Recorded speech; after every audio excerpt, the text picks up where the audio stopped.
So let's talk about, we talk about, you raised the issue of early childhood, and I think that's an appropriate thing to talk a little bit here. And let me begin with the question, this has typically been regarded as a bonding year. At my advanced and ancient age, I remember when we went to the extra session, and this extra session, meaning this year, was intended to be devoted to sort of emergency kinds of things and to bonding kinds of issues, and it has kind of turned into, over time, sort of a mini general session. And when I look at the early childhood thing, I wonder, isn't that sort of a general fund kind of issue? But I hear both parties talking about it. So let's talk about that issue. We'll start with you, Representative Murphy, and sure. we'll get everybody involved in the conversation. Good. I think it's appropriate to talk about it, mostly because we know that we have an obvious gap in opportunity or achievement in young kids coming to school. They're not quite ready. And when I think about an aging population, the baby boomers who are going to retire, the shift to a younger, smaller population underneath that, and the jobs and the economy that are driven by those jobs, it's really important that everybody gets done with school ready to go, to create the next economy, to innovate, to build our future. And I think pre-K is an important step. And we began that discussion really in earnest in 2014. Governor Dayton brought it up in his State of the State. I started doing some work with him, with Katie Sieben in the Senate on that issue, and we've continued to do that work. And I have talked with a lot of preschool teachers and superintendents and school board members and Head Start leaders and child care providers all summer and fall to get a better idea of what's actually happening in Minnesota. Nobody says don't do pre-K. The question is how.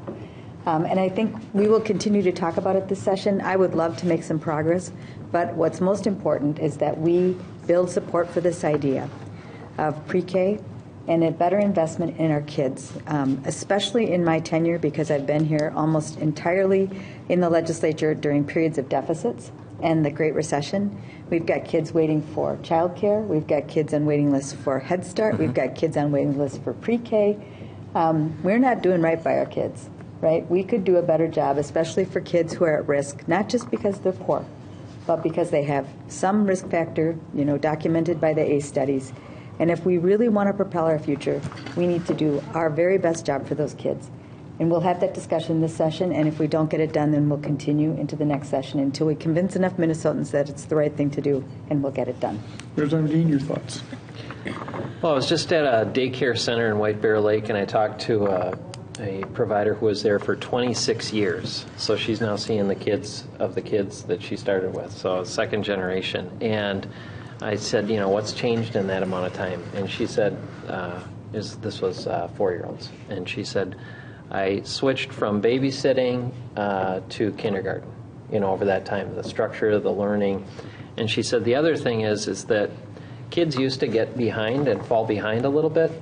And today, because everything is so fast and the kids are going so quickly and learning so fast, she said where they used to fall behind, now they're getting left behind.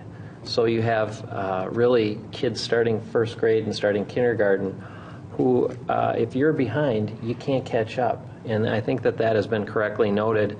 And trying to make that an even, or try to level the playing field for people with more disadvantages, where they start out where they're low income, or they only have one parent at home, or they're dealing with a disability or what have you. If you get a little bit behind, you fall behind, and I think that has been a very good goal.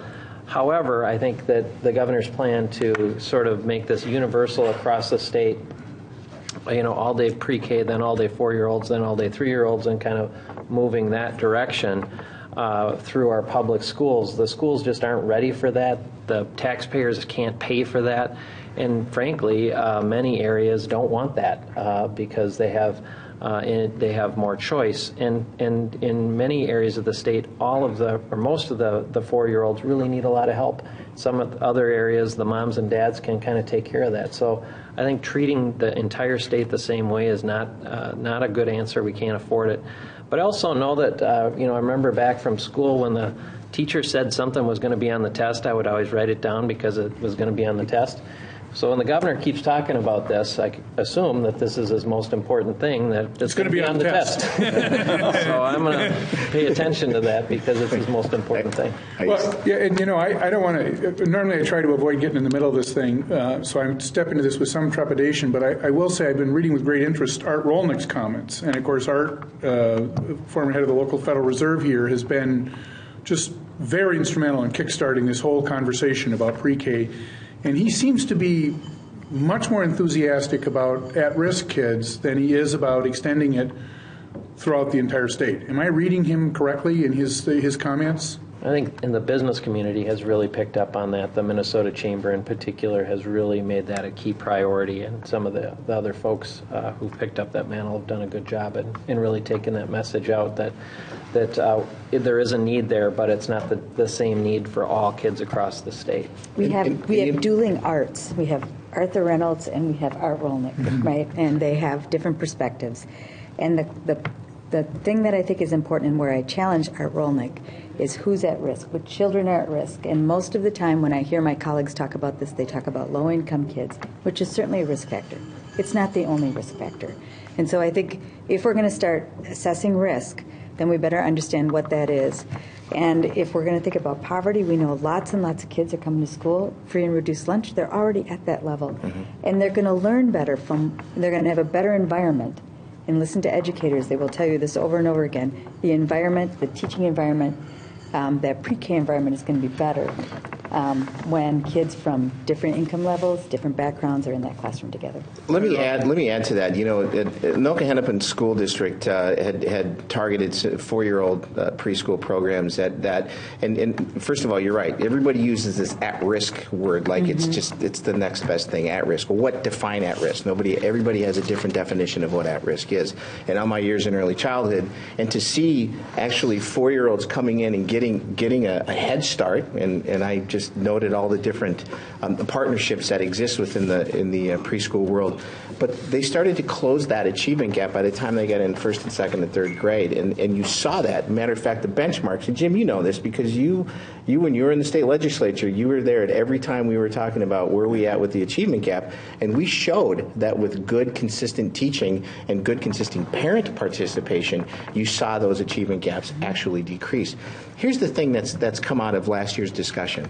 We had a 90-fold increase in money given to scholarships and to the school readiness programs, which we know are working in the state of Minnesota. Having that conversation at the table got a lot of people, stakeholders, together this last year to talk about what is it that is missing, what is the gaps, what are the gaps, what is it that we can do as a group to work together. And I'm going to give you an example of some partnerships that exist right there in wonderful Coon Rapids, Minnesota. You have New Horizons partnering with the Head Start folks and the Early Head Start folks. So you're getting a public-private program that are partnering together, all driving toward the same goal of when that youth or those youths that are in those programs now enter the gates at the Anoka Hennepin School District. Guess what? They're all going toward the same deliverable outcomes and where they're going, and we're seeing that gap getting closed. That's exciting stuff. So if we can keep that conversation at the table about being flexible in this and not a one-size-fits-all thing, because I think the myth here was when you and I were talking about universal preschool with the governor last year, everybody thought it was a one-size-fits-all, right. But no,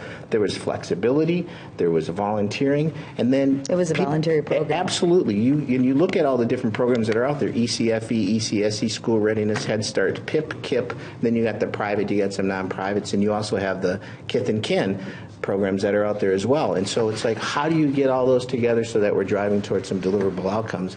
And I think that gets us away from the at-risk model and really puts us into what are the resources that we're going to have available for families in order to support and strengthen families. Another good example, if I can just keep going on, is the help. Could we stop you? The help. That's what senators do. They're important. They have a lot to say. I love this guy. You know what? You got the Help Me Grow model is a good example of that. It's not about I'm providing you a service, but I'm giving you some links to resources. And it might be I need somebody to help me with information about, what do I do when my child has a rash? Well, I call a nurse or I call Jim Abler to help me fix my back or something, Senator Abler, your thoughts on this? Well, actually, all these acronyms, all the ABCs, and there's all these, it gives me a headache almost. And again, we're going to solve this tonight, and I'm so excited. First, the transportation, then the child thing. It's like amazing, the kind of productivity we have here. But it's a discussion, and I agree with Representative Murphy's goals. And I think as we work on this thing, it's important to remember the goal. And sometimes how you do that is the part you have to discuss. But you have to remember where you're going, because sometimes you get so stuck on the method of how it's going to be delivered and administered that you lose the end game, and people squabble respectfully and politely, as we all would, about what they then focus on the method. But I think that parents need a choice. I think parents need to be parents in this somehow, and without the parents being engaged and helped and somehow where they're lacking, or be encouraged where they're not lacking, we are going to miss something. And I think that there's a whole array of existing really good resources now, Montessori schools, the licensed homes, and you don't want to put those out of business in the name of trying to accomplish a very worthy goal. And again, stay tuned. More to come. I'll just say one more thing about that, because we do have a lot of great opportunities for people, but child care in Minnesota is the third highest in the nation. It's between $10,000 and $13,000 a year to put, to have your child in child care. It's like having your child in college. We know that. So for lots of families, it is hard to attain. It's out of reach. And I think we have to pay attention to that as well. So I agree with you about flexibility. The proposal that we're talking about is voluntary. It is play-based. It is age-appropriate.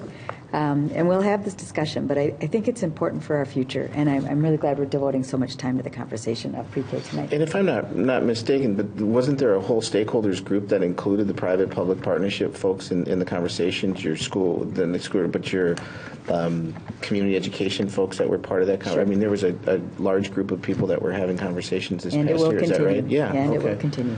More to come.